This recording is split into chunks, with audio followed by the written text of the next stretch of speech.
Friend, তোমাদের যাদের টবে বা ক্যারেটে ড্রাগন গাছ আছে, বর্ষার সময় কিন্তু এভাবে ফাঙ্গাস হয়ে যেতে পারে বা পচলা লেগে যেতে পারে। তো তোমরা দ্রুতই গাছটিকে পরিষ্কার করে দেবে, তাহলে কোনো কীটনাশক ছাড়াই ফাঙ্গাসের হাত থেকে রক্ষা করা যাবে, গাছটিকে বাঁচানো যাবে ফ্রেন্ড।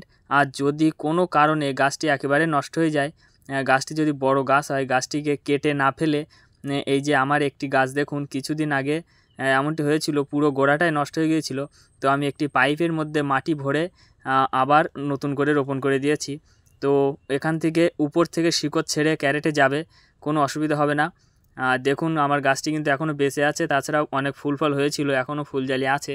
তোমাদের যদি এমন কোনো প্রবলেম হয়ে থাকে তাহলে জলের পট বা পাইপ কেটে তাতে মাটি ভরে নতুন করে রোপণ করে দেবে, তাহলে গাছটি আবার বেঁচে উঠবে। এছাড়াও যদি কোনো প্রবলেম হয়ে থাকে তাহলে কমেন্ট করুন, আমি কমেন্টে তোমাদের প্রবলেম সলভ করার চেষ্টা করব।